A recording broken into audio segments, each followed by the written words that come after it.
Brand new day এর জন্য তো অনেকেই অপেক্ষা করছে, আমি অপেক্ষা করছি। ব্র্যান্ড নিউ ডে মানে যেমন নতুন শুরু, আমার কাছেও ঠিক অ্যালিফ নট বাংলা একটা নতুন শুরু। কিন্তু এর আগে যে সিনেমাটা বেরিয়েছিল সেটা হচ্ছে আমাদের স্পাইডারম্যান নো ওয়ে হোম। সেই নো ওয়ে হোম সিনেমাতে যখন স্পাইডারম্যান স্ট্রেঞ্জকে আটকে রাখার চেষ্টা করে, তখন কিন্তু স্ট্রেঞ্জকে সে বলে দিয়েছিল যে ম্যাজিকের থেকেও একটা খুব বেটার জিনিস কিছু হয়, অ্যান্ড দ্যাট ইজ ম্যাথ। ম্যাজিকের থেকে বেটার, এটা তো স্পাইডারম্যান মানে, বাট আমাদের মানতে একটু খটকা হয়। যদিও আমি এই চ্যানেলটা তৈরি করেছি আপনাদের এই ম্যাথসের কিছু খুঁটিনাটি তথ্য দেবো বলে। So welcome to my channel, that is Alif not Bangla. তাই একদম শুরুতে যেটা রয়েছে সেটা আমাদের নাম্বারস কত রকমের হয়, ম্যাথ কোন কোন নাম্বার সিস্টেম মেনে চলে, তাই নিয়েই আজকে অ্যালিফ নট বাংলার first video, that is number system and types of number.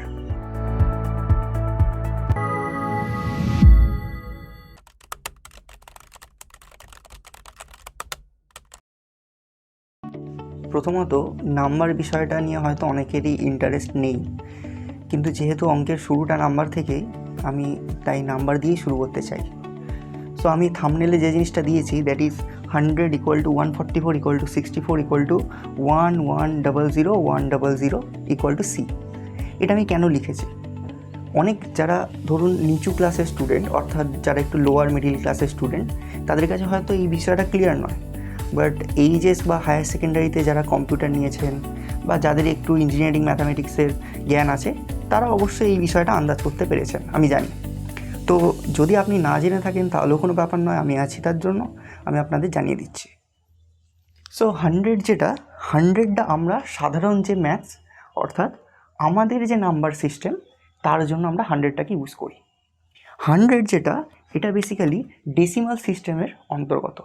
এখন এরকম অনেক সিস্টেম আছে, যার মধ্যে বাইনারি আছে, যার মধ্যে আমাদের হেক্সাডেসিমাল আছে, যার মধ্যে আমাদের অক্টাল সিস্টেম আছে, এমনকি এই যে সি বলে একটা ইংলিশ লেটার আমি ইউজ করছি, এই সিটাও কিন্তু আমাদের রোমান সিস্টেমের অন্তর্গত। অর্থাৎ এরা অ্যাকচুয়ালি দেখতে হয়তো ডিজিট দিয়ে আলাদা আলাদা, বাট এদের ভ্যালু এক এক সিস্টেমে সবার সেম। ফার্স্ট অফ অল আমরা 100-এর কথাটা বলি। 100 যেটা ফলো করছে সেটাকে বলা হয় ডেসিমাল সিস্টেম। ডেসিমাল সিস্টেম অর্থাৎ দশমিক পদ্ধতি। আমরা যত অঙ্ক করছি, WBSC বোর্ডের হোক বা যে কোনো ম্যাথস মানেই যে অঙ্কটা আমরা ধরে থাকি, সেটা কিন্তু এই ডেসিমাল সিস্টেমের মধ্যেই পড়ে। তাহলে এই 100টা কাকে ফলো করছে? যাকে বলা হচ্ছে ডেসিমাল সিস্টেম, SYSTEM। ওকে, ডেসিমাল সিস্টেম। আচ্ছা, এই যে 100 যেটাকে ফলো করছে 144, একে বলা হচ্ছে আমাদের অক্টাল সিস্টেম। ওকে, আচ্ছা, 64 যেটাকে ফলো করছে সেটাকে আমরা বলবো হচ্ছে হেক্সাডেসিমাল সিস্টেম। এটাকে আমরা বলবো হচ্ছে হেক্সাডেসিমাল সিস্টেম। আচ্ছা, সো এইটা যেটা দেখা যাচ্ছে 1100 এটা কিন্তু আমাদের কম্পিউটারে ইউজ হয় যে সিস্টেম, তাকে বলা হয় বাইনারি সিস্টেম। আমাদের উঁচু ক্লাসে যখনই আমরা যাব, আমরা বাইনারি সিস্টেম সম্বন্ধে শিখব। বাইনারি সিস্টেম কিন্তু পুরোপুরি 1 আর 0 ছাড়া কিছু বোঝে না। সো 1 আর 0 দিয়েই ও সব কিছুকে রিপ্রেজেন্ট করতে পারে। মানে আপনি যে কোনো নাম্বার দিন না কেন, সেটাকে কম্পিউটার কিন্তু সেই নাম্বার দেখে না, সে ওটাকে বাইনারি সিস্টেমে কনভার্ট করে তারপর দেখে। আমরা ফোন বলি, কম্পিউটার বলি, সব কিছুতেই কিন্তু এই সিস্টেমটা ইউজ হয়ে থাকে। ওকে, সো এটা যেটা ফলো করছে সেটাকে আমরা বলবো হচ্ছে বাইনারি সিস্টেম।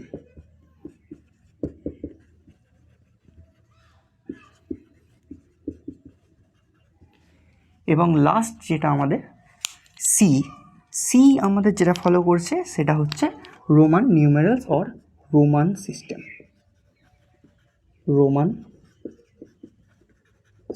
ওকে, সো এই কটা সিস্টেমের উদাহরণ আমি আপনাদের দিলাম।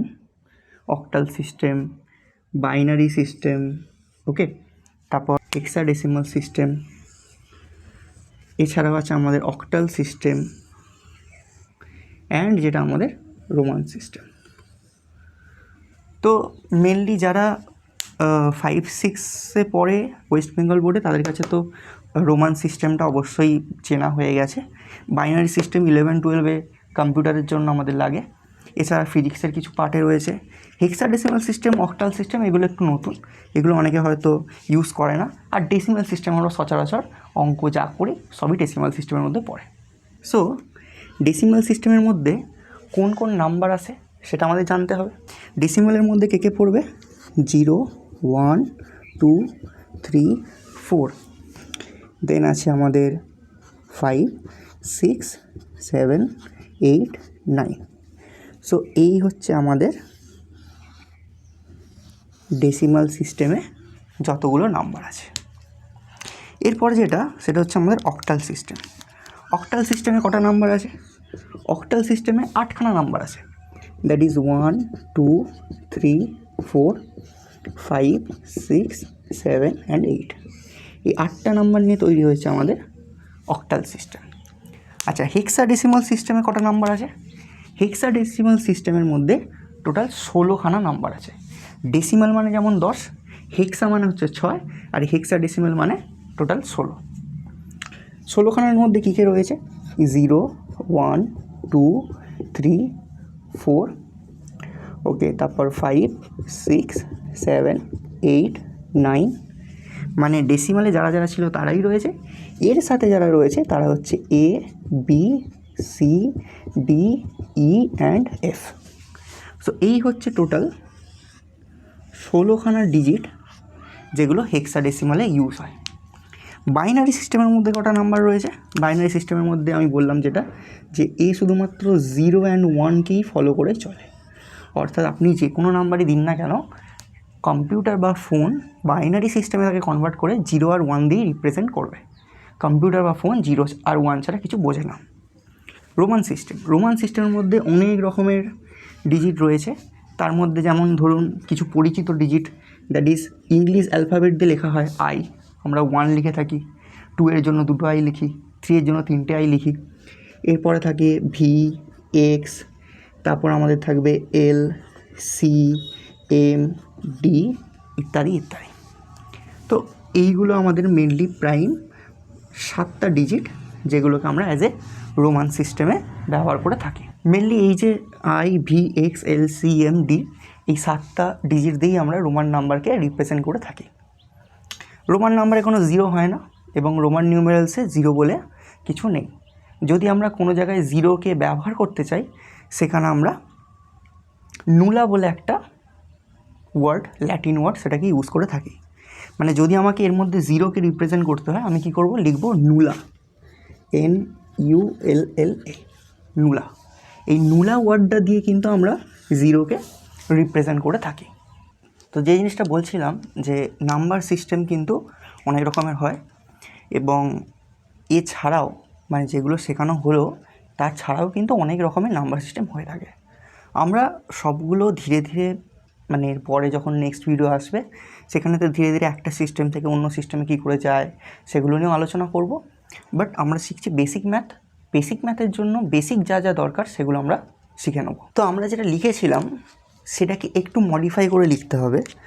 যেমন ধরুন আমি লিখেছিলাম 100 equal to 144 equal to 64 equal to 1100100 equal to C. তো এই নাম্বারগুলোকে রিপ্রেজেন্ট করার জন্য আমরা কি করব? এটা একটু মডিফাই করে লিখব। অর্থাৎ এই 100 মানে হচ্ছে নিচে 10। এই 10টা কেন লেখা হয়? 10টা লেখা হয় মানে যে বেস বা যে সিস্টেমে আমরা লিখছি তার জন্য। যেমন এটা আমরা ডেসিমালে লিখছি, তাই এর জন্য 10।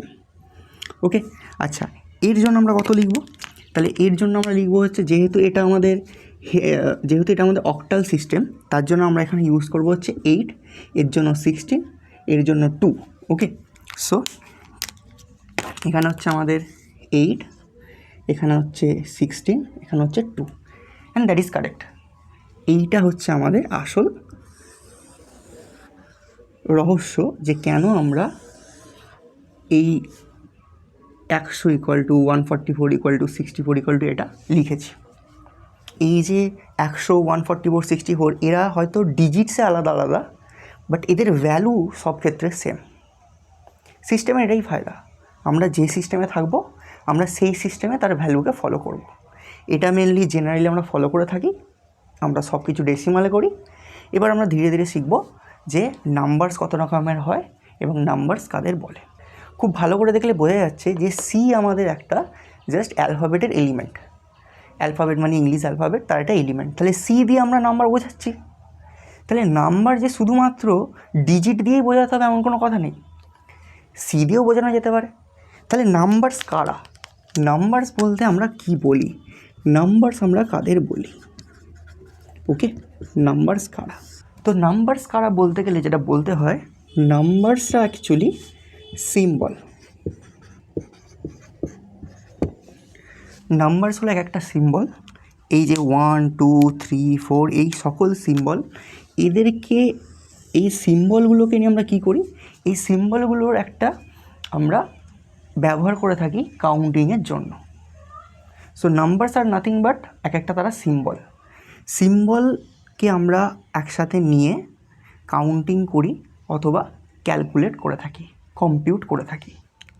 তো টাইপস অফ নাম্বার অর্থাৎ নাম্বার কত প্রকারের হয়, এটা নাম্বার থিওরির একটা পার্ট। নাম্বার থিওরি অ্যাকচুয়ালি খুব উঁচু ক্লাসের একটা বিষয়, মানে অর্থাৎ হায়ার ম্যাথামেটিক্সের একটা বিষয়। বাট যেহেতু আমরা বেসিক শিখছি, আমরা জাস্ট টাইপ অফ নাম্বারসগুলো দেখে নেব। এই যে নাম্বারসগুলো, এই নাম্বারসগুলো কিন্তু আমাদের 11 12 পর্যন্তও কাজে লাগবে। মানে একদম লোয়ার ক্লাস থেকে আপার ক্লাস পর্যন্ত, অর্থাৎ ক্লাস 5 6 থেকে শুরু করে ক্লাস 12 পর্যন্ত প্রত্যেকেরই কিন্তু টাইপস অফ নাম্বার জানাটা খুব দরকার। সবার প্রথমে যেটা আসবে সেটা হচ্ছে আমাদের natural number. Okay, so first of all that is natural number.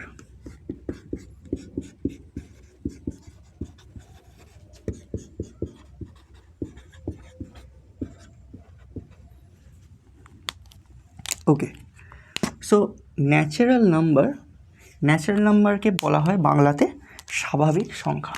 Natural নাম্বারকে বলা হয় স্বাভাবিক সংখ্যা। ন্যাচারাল নাম্বারের নামের মধ্যেই যে ওয়ার্ডটা সবচেয়ে বেশি চোখ কাড়ে, দ্যাট ইজ নেচার। নেচার থেকে এসছে ন্যাচারাল নাম্বার।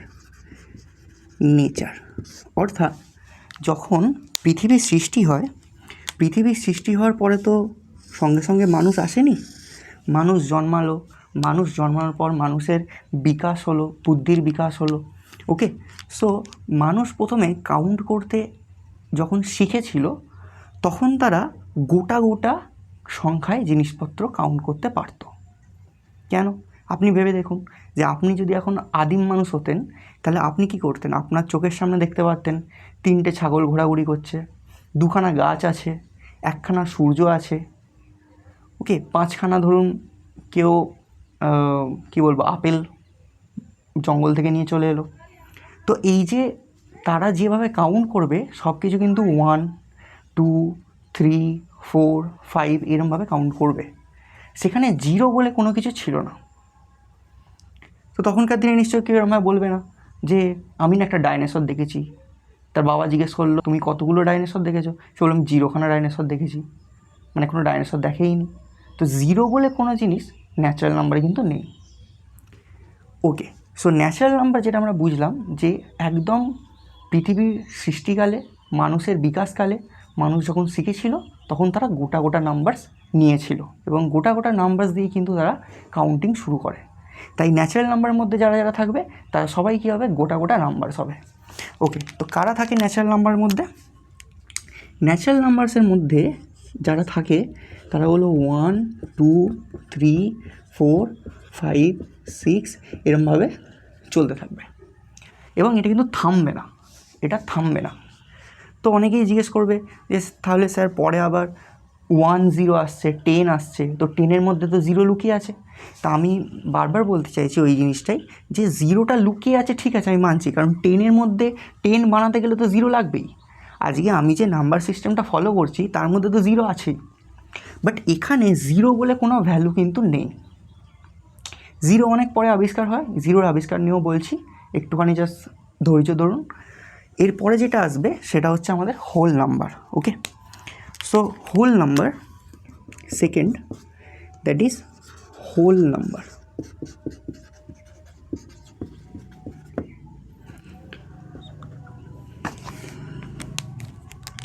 হোল নাম্বারস কাদের বলে? হোল নাম্বারস বেসিক্যালি একে বাংলায় বলা হয়ে থাকে অখণ্ড সংখ্যা। অখণ্ড সংখ্যা। সো অখণ্ড সংখ্যাদের আমরা বলবো হচ্ছে হোল নাম্বারস। নামেই স্পষ্ট, হোল মানে কি গোটা গোটা। তো এটা অনেকটা একই ব্যাপার, কিন্তু তফাৎটা কোথায়? ওই যে যেটা কোশ্চেন ছিল, এখানে যে 10 আসবে সেখানে তো 1 and 0 আসছে। তাহলে এই যে জিরোটা তো আবিষ্কার হচ্ছে। আমরা যে কাউন্টিং করতে শিখছি তার মধ্যে তো 0 আবিষ্কার হচ্ছে। তাহলে ন্যাচারাল নাম্বারের মধ্যেও যখন 0 ইনক্লুড হয়ে যাবে, অর্থাৎ 0 লেগে যাবে, তখন কিন্তু সেটা হয়ে যাবে হোল নাম্বার বা অখণ্ড সংখ্যা। মানে 0, 1, 2, 3, 4, 5 এরমভাবে চলতে থাকবে এবং এটাও কিন্তু থামবে না। ওকে, সো তাহলে এখানে একটা কোশ্চেন ভালো করে বোঝা যেতে পারে এবং হায়ার ম্যাথামেটিক্সে এরকম কোশ্চেন করাও হয়। ভেবে দেখুন যে প্রত্যেকটা ন্যাচারাল নাম্বার, যতগুলো ন্যাচারাল নাম্বার আছে তারা কিন্তু এই হোল নাম্বারের মধ্যে ঢুকে রয়েছে। অর্থাৎ প্রতিটা ন্যাচারাল নাম্বারই এক একটা করে হোল নাম্বার, অর্থাৎ অখণ্ড সংখ্যা। কিন্তু এখানে এই যে একটি মহাশয় বসে আছেন জিরো নিজে অখণ্ড সংখ্যা, বাট 0 তো ন্যাচারাল নাম্বারের মধ্যে নেই। তাহলে 0 অখণ্ড সংখ্যা, কিন্তু সেটা স্বাভাবিক সংখ্যা নয়। তাহলে প্রতিটা অখণ্ড সংখ্যাই যে স্বাভাবিক সংখ্যা হবে এমন কোনো কথা নেই। এটাও একটা অখণ্ড সংখ্যা, এটা স্বাভাবিক সংখ্যা, এটাও একটা অখণ্ড সংখ্যা, এটা স্বাভাবিক সংখ্যা নয়। তাহলে অখণ্ড সংখ্যা হলে স্বাভাবিক সংখ্যা নাও হতে পারে, কিন্তু প্রত্যেকটা স্বাভাবিক সংখ্যা এক একটি অখণ্ড সংখ্যা। তো 0 নিয়ে যখন এত কথা উঠছে, তখন 0 নিয়ে একটু ছোট দুটো ডিটেলস বলে রাখি। যেমন এই যে 0 অর্থাৎ 0, এই 0টা কিন্তু প্রথমে স্বাভাবিক সংখ্যার মধ্যে ছিল না, পরে এটা অখণ্ড সংখ্যার মধ্যে যুক্ত হলো। তাহলে 0কে আবিষ্কার করেন, 0 দুভাবে আবিষ্কার হয়। সবার প্রথমে যেমন আমি বললাম যে রোমান সংখ্যাতে 0 বলে কিছু হয় না, রোমান সংখ্যাতে 0টাকে নুলা হিসেবে রিপ্রেজেন্ট করা যেতে পারে। ওকে, সো ঠিক একই রকমভাবে এই যে 0টার প্রথম যিনি কনসেপ্ট দিয়েছিলেন তিনি হলেন আমাদের ভারতের ম্যাথামেটিশিয়ান আর্যভট্ট। সো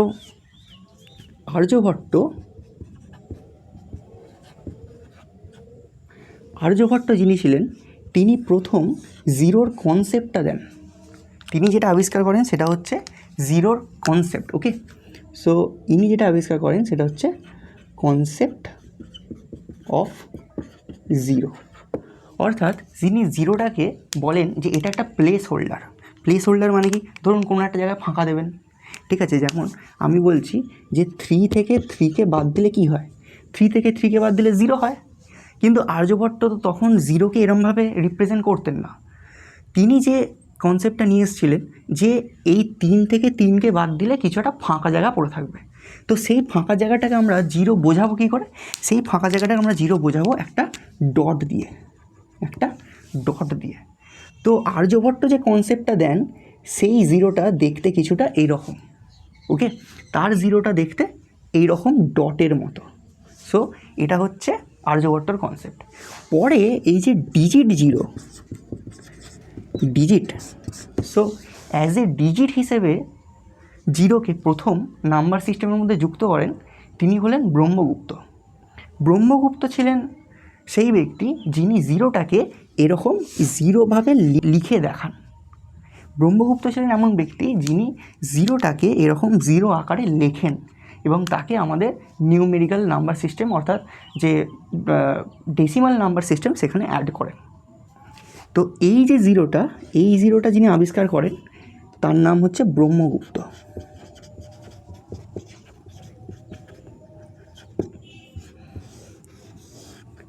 তো সবার প্রথমে 0র কনসেপ্ট দেন আর্যভট্ট এবং তারপর 0টাকে এরকম গোল লিখে প্রকাশ করেন হলেন ব্রহ্মগুপ্তই কিন্তু 0টাকে আমাদের নাম্বার সিস্টেমের মধ্যে যোগ করেন।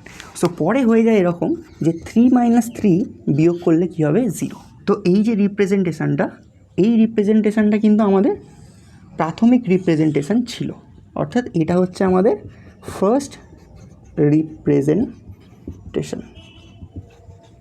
অ্যান্ড এইটা আমাদের কারেন্ট রিপ্রেজেন্টেশন।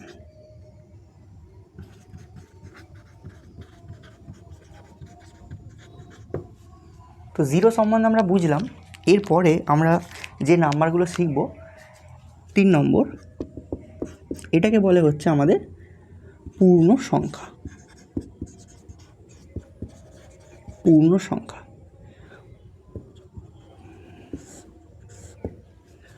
পূর্ণ সংখ্যাকে ইংলিশে লেখা হয় ইন্টিজার। ওকে, সো একে আমরা ইংলিশে লিখব ইন্টিজার। ইন্টিজার কীভাবে আমরা রিপ্রেজেন্ট করব? ওই যে অখণ্ড সংখ্যাতে যেমন 0, 1, 2, 3, 4, 5, 6 এরমভাবে যাচ্ছিল। তো মানুষ আদিমকালে, আমি যেমন আদিম মানুষ ধরেছি, তারপর মানুষদের বিকাশ হলো, তারা 0 এলো। এবার কী হয়েছে, মানুষ অনেক বেশি উন্নত হয়ে গেছে, তারা ব্যাংকের অ্যাকাউন্টে খাতা খুলেছে, এখানে সেখানে তারা টাকার লেনদেন করছে। সো এখানে লাভ হলে প্লাস, ক্ষতি হলে মাইনাস, জমা থাকলে প্লাস, যদি ধার থাকে মাইনাস। তো এখানে আমাদের প্লাস মাইনাসের কনসেপ্ট চলে আসছে। অর্থাৎ ওই যে গোটা গোটা নাম্বারগুলো, সেগুলো প্লাসেও আমরা লিখতে পারি অথবা মাইনাসেও আমরা লিখতে পারি। তো এই যে নাম্বারস, এদেরকে একসাথে আমরা বলবো হচ্ছে ইন্টিজার। ওকে, সো ইন্টিজারের মধ্যে কারা কারা থাকবে সেটা বলার আগে আমরা প্রথমে 0 থেকে লিখে দিই। 0 থেকে এদিকে যারা যাবে 1, 2, 3, 4, 5 এরমভাবে চলতে থাকবে, এর কোনো শেষ হবে না। ঠিক তেমনই এর আগে হবে -1, -2, -3, -4 এরমভাবে চলতে থাকবে। অর্থাৎ অসীম থেকে, অসীম কিন্তু টাচ করবে না, অসীম থেকে আমরা নেগেটিভ মান অর্থাৎ ঋণাত্মক সংখ্যাগুলোকে নিতে নিতে নিতে আবার ধনাত্মক সংখ্যার দিকে এগোতে থাকবো। তো এই যে পুরো সংখ্যার যে একটা সেট, অর্থাৎ এই যে পুরো সংখ্যাগুলোকে আমরা একসাথে কি বলে থাকি, পূর্ণ সংখ্যা বলে থাকি। ওকে, তো এরাই হচ্ছে আমাদের ইন্টিজার্স। তো ইন্টিজার্সের এই 0, এটা হচ্ছে একদম মধ্যিখানের মাপদণ্ড। এই 0টাকে ধরেই আমরা কিন্তু নাম্বারস কাউন্টিং করে থাকি। তো 0-র এদিকে যারা সবাই হচ্ছে পজিটিভ, অর্থাৎ এদিকে, এবং 0-র এদিকে যারা আছে এরা সবাই হচ্ছে আমাদের নেগেটিভ। তো 0কে আমরা বলে থাকি শূন্য পূর্ণ সংখ্যা। একে আমরা বলে থাকি শূন্য পূর্ণ সংখ্যা, শূন্য পূর্ণ সংখ্যা। ওকে, ইংলিশে আমরা বলবো 0 ইন্টিজার। এটাকে আমরা বলে থাকি 0 ইন্টিজার। আচ্ছা, তো এই দিকে যারা থাকবে এদেরকে আমরা বলবো হচ্ছে ধনাত্মক পূর্ণ সংখ্যা, ধনাত্মক পূর্ণ সংখ্যা।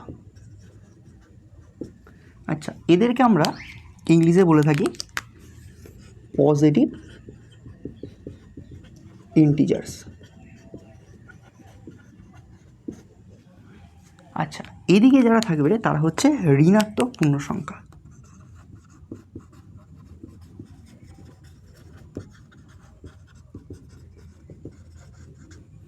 এদেরকে আমরা বলে থাকবো নেগেটিভ ইন্টিজার্স।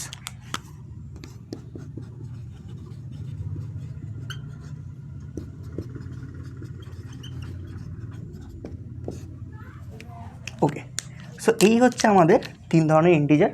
খুব ভালো করে দেখলে বোঝা যাবে যে এই ধনাত্মক পূর্ণ সংখ্যাটাই অ্যাকচুয়ালি ন্যাচারাল নাম্বার, মানে যারাই পজিটিভ ইন্টিজার তারাই অ্যাকচুয়ালি ন্যাচারাল নাম্বার, এবং যারা 0 ইন্টিজার প্লাস পজিটিভ ইন্টিজার যারা হয়, অর্থাৎ একসাথে 0 ইন্টিজার আর পজিটিভ ইন্টিজার একসাথে যদি আমরা মিশিয়ে দিই, এরা হয়ে যাবে আমাদের অখণ্ড সংখ্যা। এবং এই যে নেগেটিভ নাম্বারস আছে, এই নেগেটিভ নাম্বারসটা কিন্তু নতুন ইন্টিজার্সের মধ্যে পড়ছে। তো বোঝাই যাচ্ছে যে প্রত্যেকটা অখণ্ড সংখ্যাই পূর্ণ সংখ্যার মধ্যে রয়েছে। তাহলে এখান থেকে আমরা বলতে পারবো প্রতিটা অখণ্ড সংখ্যা, এই যে এখান থেকে শুরু করে এখান পর্যন্ত, এটা হচ্ছে আমাদের অখণ্ড সংখ্যা, এটা হচ্ছে অখণ্ড সংখ্যা। তো অখণ্ড সংখ্যা, তো এটা হচ্ছে আমাদের অখণ্ড সংখ্যা। তো অখণ্ড সংখ্যা প্রত্যেকেই কিন্তু ইন্টিজারের মধ্যে রয়েছে। তাহলে প্রতিটা অখণ্ড সংখ্যাই এক একটা পূর্ণ সংখ্যা। কিন্তু এই যে পূর্ণ সংখ্যাগুলো রয়েছে এরা তো অখণ্ড সংখ্যা নয়, আবার এরা যে পূর্ণ সংখ্যা আছে এরা আবার অখণ্ড সংখ্যা। তাহলে প্রতিটা পূর্ণ সংখ্যাই যে অখণ্ড সংখ্যা হবে এমন কোনো কথা নেই, কিন্তু প্রতিটা অখণ্ড সংখ্যা তারা এক একটা পূর্ণ সংখ্যা। এগুলো ভাবতে একটু সময় লাগে, বাট ভাবলেই ইজি। তাহলে আমরা একটা স্কেল হিসেবে এরকম সংখ্যা রেখা বানাতে পারি। সংখ্যা রেখা আমরা একটা বানাতে পারি, যেই সংখ্যা রেখায় মিডিলে বসতে থাকবে 0, এবং এরপর থাকবে 1, 2, 3, 4, 5, এবং এরমভাবে চলতে থাকবে। এই যে এদিকে অ্যারো দেওয়া আছে, অ্যারো দেওয়া মানে এটা চলতে থাকবে। ঠিক তেমনই এদিকে হবে -1, -2, -3, -4, আর এই যে অ্যারো দেওয়া আছে, অ্যারো দেওয়া মানে এদিকে চলতে থাকবে। তাহলে এদিকেও চলতে থাকছে, এদিকেও চলতে থাকছে। এইগুলো সবাই হচ্ছে আমাদের পজিটিভ ইন্টিজার্স, এগুলো সব হচ্ছে আমাদের নেগেটিভ ইন্টিজার। আমরা ইন্টিজার সম্বন্ধে বুঝে গেলাম যে ইন্টিজার কেমন দেখতে হয়, এবং সংখ্যাগুলোকে আমরা যদি সাজাই একটা স্কেল হিসেবে, তাহলে স্কেলে কেমন দেখতে লাগবে, এটা বোঝা গেল। এবার যেটা ব্যাপার হচ্ছে যে তাহলে এই যে এইটুকু 0 আর 1 এর মধ্যে যে গ্যাপটা আছে, অর্থাৎ আমি যদি এটাকে জুম আউট করি, মানে এটাকে যদি আমি এরমভাবে বাড়িয়ে দিই, তাহলে কেমন দেখতে লাগবে না? এই হচ্ছে আমাদের সংখ্যা রেখা। এই সংখ্যা রেখার মধ্যে এখানে বসে আছে 0, এখানে বসে আছে 1। তাহলে এই 0 আর 1-এর মধ্যেও অনেক সংখ্যা ঢুকে আছে, এগুলি আমাদের জানতে হবে। তাহলে তারা কারা? 0 আর 1 পূর্ণ সংখ্যা বুঝে গেলাম, বাট এর ভেতরে যে গ্যাপটা আছে, সেই গ্যাপটার মধ্যে অনেক সংখ্যা ঢুকে আছে। ওকে, মানে যাকে আমরা গুণে শেষ করতে পারবো না। তারা কারা এবং কেনই তারা ভেতরে ঢুকে আছে? 0 আর 1-এর মধ্যে এত বড় একটা ফাঁক, এই ফাঁকের ভেতরেও নাম্বার ঢুকে থাকবে। এটা কী করে বুঝবো? একটা এক্সাম্পল দিয়ে খুব ভালো বোঝা যায়। ধরুন বাজার থেকে মা একটা কেক এনে দিয়েছে, দিয়ে বললো 2 ভাই বোনের মধ্যে ভালো করে ভাগ করে নিতে। যখন ওই কেকটা আমি গোটা এনেছি, মানে মা গোটা এনে দিয়েছে, সেই গোটা কেকটাকে আমি কী করছি, 2 ভাগে ভাগ করছি। তাহলে মা যে কেক এনে দিয়েছে সেটা তো একটা, এই একটা কেক মা এনে দিয়েছে। একে এবার যদি আমি অর্ধেক করি, তখন কেমন দেখতে লাগবে? এই অর্ধেকে এরকম ভেঙে যাবে, এদিকে ধরুন অর্ধেক কেক, ওদিকে অর্ধেক কেক। তাহলে এই অর্ধেক কেকগুলোকে আমরা কীভাবে লিখব না 1/2 করে। এই যে 1/2 সংখ্যাটা এলো, এরা তো পূর্ণ সংখ্যাও নয়, এরা স্বাভাবিক সংখ্যাও নয়, এরা অখণ্ড সংখ্যাও নয়। তাহলে এই যে শুরু হলো ভগ্নাংশ, এই ভগ্নাংশ হলো আবার নতুন নাম্বারসের সৃষ্টি করছে। অর্থাৎ আমরা যে গ্যাপটা দেখেছিলাম 0 থেকে 1-এর মধ্যে, এই গ্যাপগুলোকে পূর্ণ করার জন্য আরও অনেক ধরনের নাম্বার হয়ে থাকে। সো এরপরেও অনেক ধরনের নাম্বার আছে, মানে ওই যে গ্যাপটা ফিল করার জন্য তার ভেতরেও অনেক রকমের নাম্বার তৈরি আছে। তো তাদের মধ্যে যেটা প্রথম, অর্থাৎ পূর্ণ সংখ্যার পরে যে নাম্বারগুলো আসে, সেগুলোকে বলা হয় র্যাশনাল নাম্বার। সো এরপর যেটা আসবে সেটা হলো র্যাশনাল নাম্বার। তারপরে যেটা আসবে সেটাকে বলবো হচ্ছে ইর্যাশনাল নাম্বারস। তারপরে যেটা আসবে সেটা হচ্ছে রিয়েল নাম্বারস। আর তারপরে যেটা আসবে সেটা একটু জটিল, তাকে বলা হয় কমপ্লেক্স নাম্বারস। সো এই 4 ধরনের নাম্বার হয়। এই 4 ধরনের নাম্বার আমরা ধীরে ধীরে শিখব। নেক্সট ভিডিওতে আশা করি 4 ধরনের নাম্বার শেখা হয়ে যাবে। আচ্ছা, প্রত্যেকটার বাংলা বলে রাখি। এটাকে বলা হয় মূলদ সংখ্যা, এটাকে বলা হয় অমূলদ সংখ্যা, এটাকে বলা হয় আমাদের বাস্তব সংখ্যা, এটাকে বলা হয় জটিল সংখ্যা বা জটিল রাশিও অনেকে বলে থাকে। জটিল রাশি বলতে পারেন আপনি, কাল্পনিক সংখ্যা বলতে পারেন।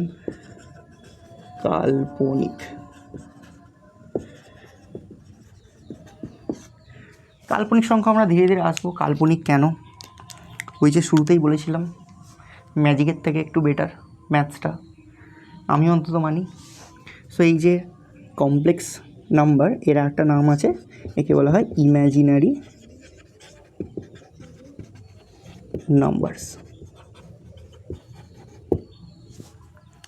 ধীরে ধীরে এই 4টে নাম্বারকেও আমরা শিখব এবং এরপরেও অন্যান্য ক্লাস আসবে। অন্যান্য ক্লাসের কিছু topics, theory, examples, problem solving question যতটা চেষ্টা করব করার। আজকের টপিকটা এইটুকুই এখন রাখছি, কারণ বাকিটা বলতে গেলে অনেকটাই লং ভিডিও হয়ে যাবে। সো নেক্সট ভিডিওতে আমরা বাকি যে ম্যাথসের অর্থাৎ মানে বাকি যে নাম্বারসগুলো আমরা শিখব সেইগুলো বলে দিলাম। আর নতুন নতুন ভিডিও বানাচ্ছি, তো একটু সময় লাগছে, একটু ভালো করে বুঝতে, ব্যাপারটাকে শিখতে, আমাকেও শিখতে হচ্ছে। আশা করছি ভিডিওটা ভালো লেগেছে। So till then stay happy, stay cool, maths করুন ভালো করে, অ্যান্ড ম্যাথস থেকে ভয়টা একটু কম পান। যদি কন্টেন্ট ভালো লেগে থাকে অবশ্যই চ্যানেলটাকে প্রথমবারের জন্য দেখছেন, চ্যানেলটাকে ফলো করে দেবেন, সাবস্ক্রাইব করে দেবেন। Thank you so much.